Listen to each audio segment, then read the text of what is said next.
My name's Thomas Waddle. This is the Whisky Sour Hour, and if you're joining us right now, this is the day after Halloween. I know this is probably a little bit late, but horror is not something that we really speak about here at the Whisky Sour Hour, but it's something I actually don't mind. It has to be good.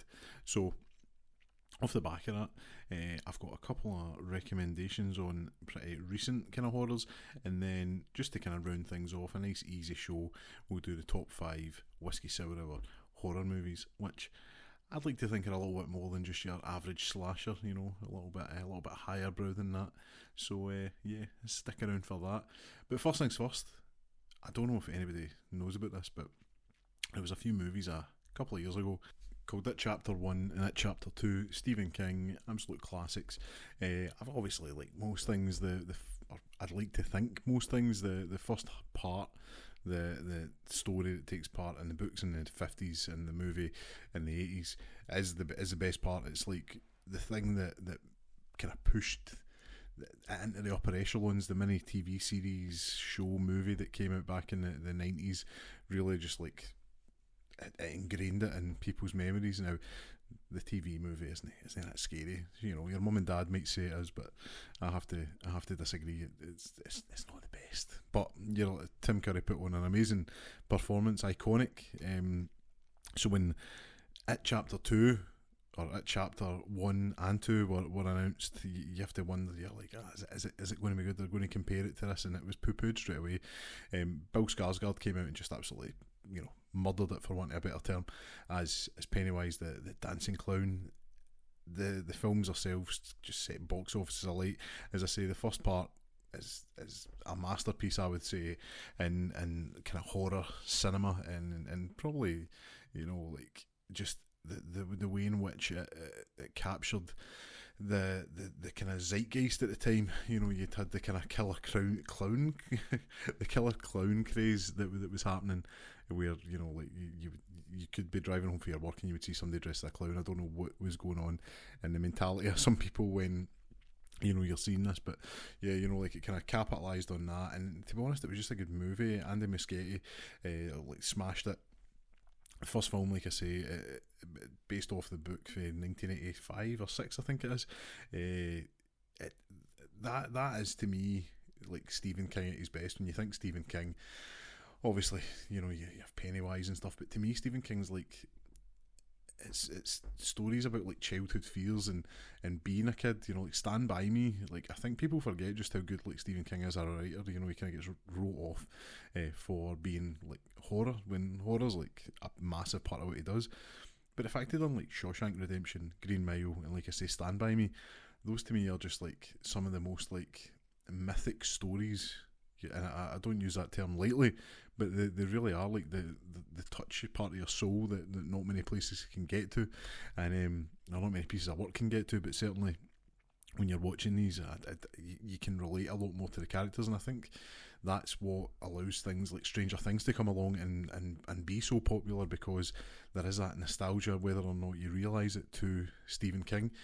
So when you've got the first movie coming out, absolutely smashing it, I think like every child actor for that movie has went on to do like massive things, and then obviously the second film to come about, there's nowhere else really to go with that. That's the book finished, but there was always this kind of chatter of there's a TV show due to be coming out, and eventually, after all the strikes, etc., you've got It, Welcome to Derry. Didn't really know what to expect with this. It was the other night, just I had a bit of free time, was like, right, I'm going to watch this. I put it on, and I think within the first 10 minutes I was like, right, we're into something a bit special here. HBO, the kind of company that are doing it, it's quality when you hear that come on. And I'm not going to do the HBO startup impression. I feel like we've done that a few times now, but it just denotes quality when you hear it. You know it's there, whether it's Game of Thrones, House of the Dragon. I mean, those are my favourites. But also you've got like obviously Sex and the City, Carnival for back in the day, Sopranos, The Wire. It's just it's quality through it. And we'd mentioned Task a few episodes ago, just in good shows to watch. But Welcome to Derry comes out. It's got the Sunday night like mammoth slot. This is like your Game of Thrones. This is where the big stuff goes. And within, as I say, the first 10 minutes, it not only recaptures the magic that is what you expect from a Stephen King. Like I say, you have that mythic, and it makes you feel like a child, where you're like, I don't know if we're going to be alright here. And there is, I don't want to say there's a terror that comes with it. I don't think it's terrifying, but certainly there's parts within the first 10 minutes where I'm sitting kind of squirming in my seat a little bit, like, this is really uncomfortable. So, Welcome to Derry comes out. I did not expect it to be as graphic. I saw a little bit of a trailer. I seen that there was like some kind of army kind of stuff going on, and I'm thinking, wow, like what is going on here? But the actual show itself is set, and I believe it's 27 years prior to the movie. So it's going around Pennywise feeding cycles. So we're these years prior, and as I say, you see these kind of like army guys in the trailer, and I was thinking, what's going on here? Is it going to be mostly, like characters chatting, and there'll be a little bit of supernatural? Within, as I say, the first 10 minutes, it's freaking you out. There's 3, I don't want to say action sequences, but like pretty much like heavy horror sequences. 2, one at the beginning, one at the end, that are like, a good 5 minutes each, and then there's a bit in the middle that is just horrific. So it totally went the opposite. I thought it was going to be like 10% supernatural, 90% kind of story, of people, and it's the exact opposite of that. It's like there's supernatural laced throughout it, but I don't really want to be, like ruining the story. It took me by absolute surprise. As to say, I keep mentioning the first 10 minutes like that it was like a small movie in itself. Then you get introduced to these characters, you get to know them, and then by the end of the show, if you're not at least like, I did not see that happening, then I'll be a little surprised, because it caught me totally off guard. As I say, I was coming in totally ignorant to what had been going on. As I say, I saw a little bit of a trailer, I seen some army guys, and I was like, I don't know if I'm really going to be feeling this. But sat down and went in with no expectations and came out really, really impressed. Andy Muschietti, the director of the films and The Flash, which I quite enjoyed. Alright, I know it's not for everybody, but I enjoyed it. Dodgy CGI apart. The actual show itself is, the first 4 episodes are filmed or directed, by Andy Muschietti. The music is also done by, and I always butcher the name of the composer, which I believe is Benjamin Wallfish, but I could be wrong. But yeah, as I say, there's so much tonal and musical consistency between the films and the TV show. I would recommend watching the films and then coming back and watching the TV show. But like I think you'd be absolutely fine sitting watching this without seeing the movies. It kind of does set it up pretty well. One thing I think a lot of people don't realise is the connection between most of Stephen King's books, the likes of Shawshank, the classic movie. In the books, it's featured in a lot of other books. It's not just, the Shawshank Redemption. I believe it's Rita Hayworth in the Shawshank Redemption. But out with that, it's in other Stephen King books. There's lots of little references here and there that are in. There's like mentioned, one of the characters has been in a mental asylum called Juniper Hill. Obviously, this is the same mental asylum that, and I'm going to butcher again the name here, but Henry Bowers in the film ends up in there, and it appears in other books as well. And there's little references to turtles, which is I don't want to spoil too much, but turtles play a pretty big part in the Stephen King kind of. I believe it's a Macroverse, it's called. So yeah, I'm not an expert. I've read a couple of Stephen King books. I've read a lot of Stephen King. Just it's like been the short stories. I tend to not stay away for the likes of The Shining and stuff. But I'd watched the movie and I didn't really enjoy it. And I thought the book, a lot of the books that Stephen King does are huge, and I was like, oh, that's a big investment here. So I've actually read some of the graphic novels of the Dark Tower, which are really cool, or comic books. We just call it comic books, we'll call it what it is. So yeah, I really enjoyed them, and as I say, there's lots of references. I think The Stand is another one. I remember that one with Randall Flagg, and he kind of turns up in other stuff. Whether or not this is going to be like the Stephen King like universe that turns up here eventually, listen, it could be quite cool. But right now, I'm really enjoying it. Welcome to Derry. As I say, I'm giving it a glowing review, but I can't talk too much about it because I want you to go in and when you're watching it, think, right, I'm just going to go in nice and relaxed, have absolutely no expectations, and as I say, be blown away by the end of it, because things happen in the last 10 minutes that I was just like, I don't know if you're allowed to film that, guys, and I'm being serious when I say that. So it's really worth a watch, and I was just checking the episode list. That's how I knew that who the directors were and stuff of the first 4 episodes. But when you get to later on, it's when you see things like this. Obviously, recording this, it's the 30th, so it's Halloween's Eve is when we're recording this. But the actual show itself is going to run all the way up to the 14th, I think, of December, and I just kind of thought a little shiver at that. I was like, oh, that is that's too soon. Surely that can't be right. So, yeah. Welcome to Derry, well worth a watch. The other thing I just wanted to bring up, I'd mentioned last week when we were speaking to Callum Petrie, an episode that I would love to let you watch, but for reasons unknown to me, the gods at Spotify have decided to claim royalties on some of the music that we play that clearly is royalty free, seeing as YouTube have absolutely no issues with it. And in fact, it was YouTube that I got the music from, as in the YouTube royalty free library that they have. So if you want to listen to it, please go to YouTube and you'll see it there. But yeah, I'd mentioned obviously that I'd been playing the Alan Wake remaster. I finally finished that, and I started Alan Wake 2. And although I'm only probably about 4 hours in, I've been kind of spacing it out through the week, doing a little, almost like a TV show, because it breaks into chapters. So I was able to quite enjoy, sitting down and kind of consuming maybe like 45 minutes, getting to the end credits, which you get at the end of each chapter, and kind of sit back and go like, right, I can put this down and come back at a time that suits me, and it'll be really good. But yeah, Alan Wake 2 is easily the best game I think I've played this year. Although it's been out for 2 years, I just kind of held off. I had no real drive to go and do it. I was like, I don't really want a kind of wee horror game. But then you get to the spooky season, I suppose, and these things become a little bit more appetising. So picking it up, playing it, like, just fell in love with it immediately. If I was to describe it to someone in kind of terms that, what's it like? Because it's very unique. The story, the way it's delivered is like, you could only say Remedy. That is the only way you would describe it. But if you were going to try and explain what the gameplay is like, it's a little bit like L.A. Noire, the detective game from back in 2011, Team Bondi and Rockstar. I mean, a game that I think is incredible, but it's a little bit like that, and then a little bit like Resident Evil, or those kind of over-the-shoulder horror games, maybe like a little bit Dead Spacey as well. I'd not played really much horror. As I say, I'm not the biggest fan of it, but this is incredible. Sam Lake is just a when it comes to writing, people always go on about Hideo Kojima. I'll be honest, I think Sam Lake is better. It's a much more enjoyable game. You don't need to sit through 3 hours of cutscenes to get to where we need to go. But we're here playing this, as I say, 4 hours in.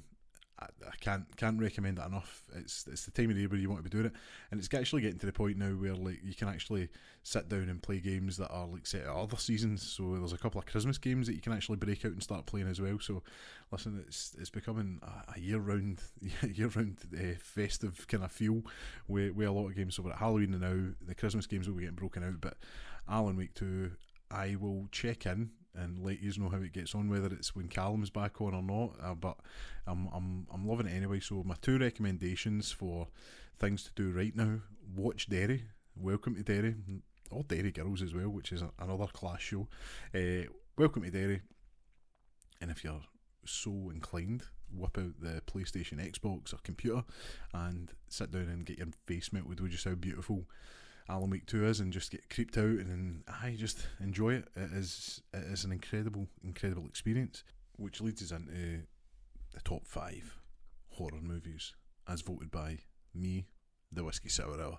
As I say, it's not something that I really watch a great deal of as horror, but when I do, I like to think I pick decent ones. I'm not just going to sit down and watch like a slasher. Like they don't really do anything for me. The last, I went and saw, I'd really enjoyed Weapons from this year. Unfortunately, it didn't make the list, but I think it's still a great movie, and it subverts a lot of expectations, which is, you know, the thing I enjoy the most is when you go in expecting one thing and it changes and it's something totally different. So the first movie I would recommend, number one, 2020's The Invisible Man. Lee Winnell absolutely smashes it. Elizabeth Moss is incredible. I've never watched The Handmaid's Tale, but I hear great things, and it's one of those movies where it takes the mundane and makes it, I don't want to say terrifying, but it makes you feel like actively a part of the scene and ultra uncomfortable. There's a wide shot of a kitchen and there's bacon frying in a pan, and you know something's going on in the scene, and until it happens you're constantly looking everywhere like, oh, is the Invisible Man there, or is he there? Some of the action in it, I think, is you know, it's not scary or anything, but it's very cool, which is always good. I don't want to ruin the kind of twists that come with it, but yeah, certainly it's one of the movies that I think watching it again, it's quite cool to go back and see kind of what's going on, because you have an idea of what's happening. But the actual like film itself is definitely, Lee Winnell is absolutely smashing it. The film he done prior to this called Upgrade is almost like a kind of precursor to it. It's, I think, again, I don't want to. You just need to remember the names: Invisible Man and Upgrade. Upgrade's its own wee thing. That's like a kind of like wee bonus one you can get. It's not a horror, but very cool action. But the Invisible Man takes that. There's like one shot action scenes where, and again, I'm saying action, but it's like pretty horrific. It's, I don't want to say ultra violent, but it certainly is really violent. And there's a kind of unknown quality. I don't even know how to kind of put it into words, but it almost like oozes this kind of charisma. The film itself, the way it's shot, it's like rich. It's very much like it wants to punch you and it grab you and it doesn't let you go. And the music as well was done by Benjamin Wolfish, who also, we'd mentioned earlier, does It's music. It is very good. It's almost like one of those ones where it's like, it's not so much music or leitmotifs, it's almost like soundscapes that really just like enhance what is going on in the screen, which is all you can really ask for with these kind of films. And I hope when you're doing this or listening to this, I don't want you thinking, he's not telling me much about the story, because I think the story is like one of the key parts. I don't want it just to be, oh, the ultra kills or whatever it might be. I want it to be like you're watching a film and you're enjoying the story, and it just so happens to be quite scary. So that's why I'm not going in too much detail. I just want you to be like, right, this is a list that it should be. So number one, and it's in no order, they're all great movies, but the first one we spoke on, number one, 2020's The Invisible Man, Lee Winnell, Elizabeth Moss. Just go and watch it. And going for something so high concept as that down to something totally different. And this is a genuine favourite of mine, and I think it's Daniel Radcliffe's best performance. I'm just going to throw it out there. The Woman in Black, all the way back from 2012. It's a throwback to those classic. I think it's Hammer that do it, and it certainly feels like that. With the kind of concept, again, these are like too good of stories if you haven't saw them to spoil, and it's maybe something we can do down the road. But certainly the Woman in Black, basically Harry Potter, Daniel Radcliffe is an happily married man with a child, and he goes away up north to basically sort an estate that needs to be settled. I believe it's Eelmarsh. It's called. I'm just trying to when I'm talking about it, it's like I've been and saw the play which it's based on. It's a 2-man 3-person play. I don't want to spoil the reasons why for that, but the film is set differently, and it does obviously have other characters in it. But yeah, it's like classic old school horror. And I remember going to see it originally in the cinema, and when you see it's a 12, you think to yourself, well, that's like, what's going to be scary about a 12? It's genuinely like one of the most like upsetting, I think is maybe the words for it, just because it cranks up the dread that much that when there is that release, it's like you just, it's like you're being chased up the stairs and you kind of get away and you're trying to get behind the door and you have that kind of giddiness that you only get when you are getting chased, or there's that kind of fight or flight kind of kicks in. It's like you're almost at the top of the stairs and you're like and just try to get the door shut. So yeah, listen, it's absolutely phenomenal. Certainly it's one as well. It complements the play so much, in a sense that it's a different take on it. Although the events are the same, the way in which they're laid out is totally different. I was a bit kind of when I first saw the play, I was like, I've seen the movie, but we'll go and see the play. The play itself is set almost like it's like talking to someone to get like your kind of trauma out. So it's like set in the future, whereas the film is set during the kind of current time, although it is like late, I think it's Edwardian times. So absolutely fantastic, and it's one of those ones. It's probably the most Halloweeny movie on the list, just because it has that kind of classic gothic aesthetic. But as I say, Daniel Radcliffe smashes it. There's so much to chew into, and it's like an hour and a half, so it's like you can blast that one out. You don't even have to worry about it. It's done. You could do it in an afternoon or an evening, and you've still got the rest of your evening to yourself. It's one that always sticks with me, and it's one that I like to go back and watch. Now there is a sequel. I would perhaps avoid that one. Like, there's no need to watch that. It has really nothing to do with the film, other than I think the ghost perhaps is maybe the same person. But I saw it once and I was like, I'm going to pretend that didn't happen. But Women in Black, Daniel Radcliffe, unbelievable shout. It's well worth a watch. I don't really think you can do a horror list these days without Ari Aster being on it now. I think there's a debate as to what the film would be that you would pick regarding Ari Aster, but I did toy with the idea of Midsommar being up there, although I certainly, it's not scary, but it's like pretty graphic, and not that there's anything wrong with that. Some movies like Green Room, another honourable mention, you could argue it's on here. The one that sticks with me the most is Hereditary. Now, back in 2018 when this came out, I remember seeing the trailers for it and thinking, that looks a bit weird. And I was visiting my grandparents down in England, and it was like one night, I went to your bed quite early, so you'd be your grandparents, it's like 10 o'clock, and I was like, I'm just going to go up to my bed, but I couldn't sleep, and I had my tablet, so I took that out, and it was on Amazon, Hereditary. It must have been like in September of the year. So the prime way to watch these movies, obviously, is resting in your chest, lying in your bed. But there was something certainly about the experience of watching it there with your headphones on. At least the sound was very immersive. But the film itself stuck with me. There's something about paganism that just unsettles me. Not so much like winter and the kind of solstice festivals and that's all pretty cool, but there's something about woods and just cults, I suppose, like cults of the tree and that kind of stuff that just unsettles me. So when you're watching this movie, it is basically the downfall of a family, from the point of view of one character that you think it's going to be, and then all of a sudden that shifts to someone else. I don't want to give too much away. Again, these films need to go in, just watch them. Don't watch a trailer. Just go in and just take my recommendation to watch them. But Hereditary was, there's many a scene in this film that will stick with you, whether it's the car scene or the use of sound with certain clicking noises that again, don't want to spoil.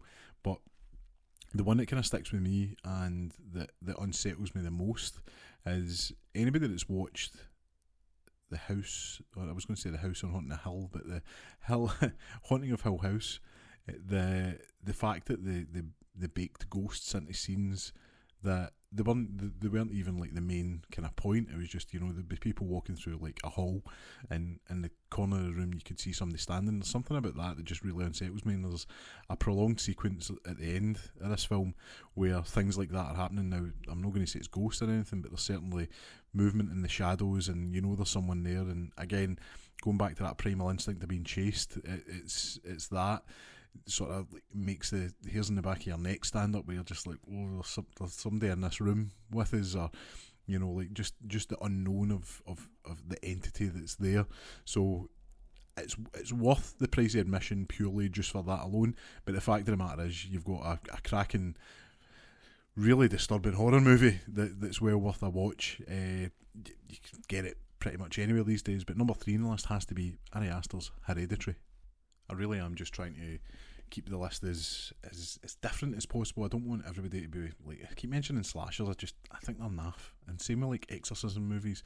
Apart from really The Exorcist, I'm pretty much down on them. I wouldn't watch them. So one of my kind of modern favourites, and this is for 2021. It's Edgar Wright. So straight away you're thinking to yourself, here we go.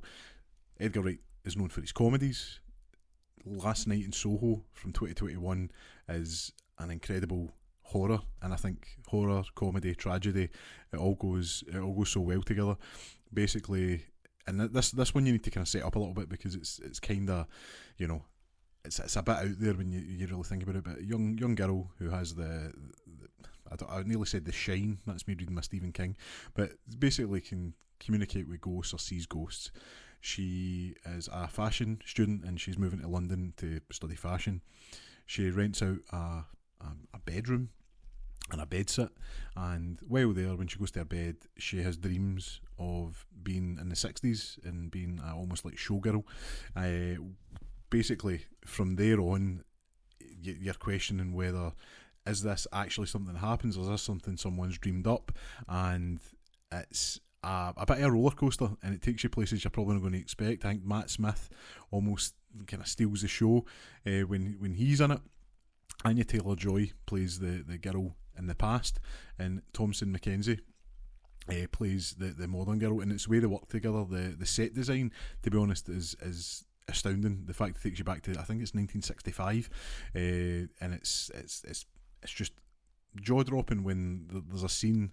The character walks out from an alley into, it's not Piccadilly Circus, but it's one of these kind of, like highly lit up sets in London, and it looks incredible.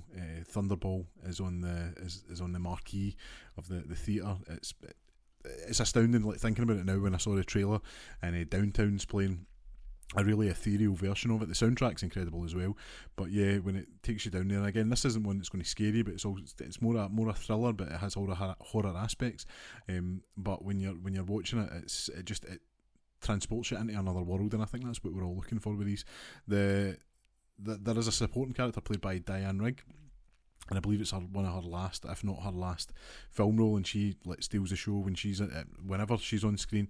And like I said, there's plenty of twists to keep you on your toes. It's not just like purely horror. You're not there just for the thrills. The story is actually brilliant, and it just takes you places, as I say, you're not going to expect to go. Last Night in Soho, I think it's been slept on. Obviously, it came out during still like kind of COVID-y times, so the budget was about 43 million. I think it made like 20 million back, so it was a bit of a box office failure. But I hope it's found its feet after the fact on the likes of Netflix, or if you're buying it or renting it on Amazon or Google, wherever you do it. But certainly, it's well worth a watch. Last Night in Soho, number 4 on the Whisky Sour Hour's horror movie list. And now we get to number 5. Now, I don't want to overstate something or understate something. I try and be as kind of level headed as we can be. But the one I'm going to tell you here is not for the faint of heart. It is a horror in every sense of the word. It's a western at the same time. For anybody who's not saw Bone Tomahawk, it is incredible. It is on Amazon Prime right now, and if you watch any of these movies that I told you about in this list, I hope you at least pick this one. I believe it was like made in such a small budget. I knew it as it was basically a DVD film. I think it cost like $1 million, $1.5 million, but the cast is incredible. You've got Kurt Russell, Patrick Wilson, who is in all the horror movies these days with the Conjuring kind of franchise, Matthew Fox, obviously from Lost, and Richard Jenkins. Like, I know him as the dad, and 6 Feet Under, you're going to know him as the dad. I think somebody's been typecast here, and Step Brothers. But like the cast is incredible. It is. the thing with horror movies is, and a lot of the time the characters are just meat bags to get killed. That is my biggest takeaway. You've got characters that have no character, they're just there purely just to set up the kill by Jason or Michael Myers or whoever it might be. The characters in Bone Tomahawk, the basic premise is there is a Native American burial ground, and the film starts, there's two characters, basically they, I don't want to say defile, but they cross this Native American ground, and you hear some kind of dodgy things going on, and then stuff maybe happens, and they end up, one is left, he ends up going to a town, and in the town you've got the sheriff, who's played by Kurt Russell, and the townsfolk that are there. From there, the Native Americans, and I'm saying that loosely because these troglodytes, I think as they're referred to in the film, are outcast even by the other Native Americans in the town. I think the sheriff goes to one of the lads in the town and is like, "Who are these characters?" And he's like, "You don't want to mess with them, big man." So basically, these guys attack the town, kidnap a lady and this fella, and they take them back to their lair, which is miles and miles and miles away back in the day. So Kurt Russell brings together a team of people, and they go on the hunt for these troglodytes. And the difference between this and other horror movies is you care about these characters, so although they're okay now, the likelihood of something bad happening really just ramps up till you reach kind of fever pitch. The characters are all amazingly played. Matthew Fox, I think, steals the show. Richard Jenkins got all the praise, and rightly so. That everybody is brilliant. I found myself like Matthew Fox plays such a unlikable character, and by the end of it, you're like, I could totally see myself having beers with this guy. It's one of those ones where you're like, it transcends between this idiot, or not an idiot, he's just a horrible guy, like you just wouldn't hang about with him, and then by the end of it you're like, man, I'd have a shot of whiskey with this guy and go for there. It's one I think is very much underappreciated in the kind of modern day, just because there's so many other movies. Like, people who think horror, they think like exorcisms, like I say, slasher films, possessions, ghosts, all that kind of stuff, and this one here is just, it's like down, and it is gritty, and it's probably got, I would argue, the most graphic scene now. I'd mentioned Green Room earlier. That is a really graphic, violent film that Patrick Stewart's in randomly as the head of a neo-Nazi sect. But the actual film Bone Tomahawk is, all you need to, anybody that saw it will just be like, the wishbone scene, that's all you need to know. And it is brutal, and it is incredible, and I would recommend watching it to anybody. Maybe not on a light stomach, maybe not with kids in the room or your parents. Just watch it yourself, or with someone who's of the same ilk. But Bone Tomahawk is the number one movie, or is it number 5, number 1, wherever we're at. It's the one that I recommend you seeking out and getting. And it is, I'm actually getting cold sweats thinking about it. It is so good. 2.5 hours, 2 hours 15. It's well worth a watch. Kurt Russell, what more do you want? That was the kind of top 5 there. Obviously there's more and more, but what ones are you going to be watching this Halloween? I know a lot of people will be watching, I was going to say Bewitched, but obviously Hocus Pocus is the kind of go-to. I never saw the second one, so I can't speak to that, but I know people will go daft for those ones. So listen, whatever you're watching, whether it's horror or something just set in autumn, or Sleepy Hollow, wherever it might be, or whatever it might be, whenever it's set date-wise, you're making the right choice. Just get yourself some good snacks and enjoy it. This has been a bit of a different episode, obviously, being it's Halloween and All Hallows Eve and all that kind of stuff. But if you still want to get in touch with the show, it is contact@thewhiskeysourhour.com. You can also get in touch with our social medias at thewhiskeysourhour.com. And if you want to listen, obviously I'd said Spotify, we're in the middle of sorting out royalty issues. As I say, just between us, you don't download royalty free music to then expect it to be taken off, and you've only got 2 episodes taken off it's a bit weird. So Spotify are being a bit weird. Hopefully that's all sorted within the next kind of, I think it's 5 working days. So hopefully by the end of next week, or the end of this week, the beginning of next week, but we'll be able to get that up. This episode will be up there. You'll be able to get it on all your listening platforms. So if it's not on Spotify, it's on YouTube. You'll be able to get it on there. Unfortunately, Spotify's a host, so it means that it won't be on Amazon, or the shows won't be on Amazon or Apple until it's fixed. But this show, there won't be any outro music or anything like that for that reason. So we'll go for there. But yeah, it's been a good show. It's been nice to just kind of chat. I know we've been speaking about like a lot of films recently, but this is something a bit different. Usually it's like superhero based, or like actiony, and the fact that we get to speak about horror movies, which is something that isn't usually my forte, but I like to think about something a little bit different to the table here. So yes, I hope you enjoy it. I hope you have a great Halloween, and we'll see you next week. I've been Thomas Waddle. This has been the Whisky Sour Hour. Cheers.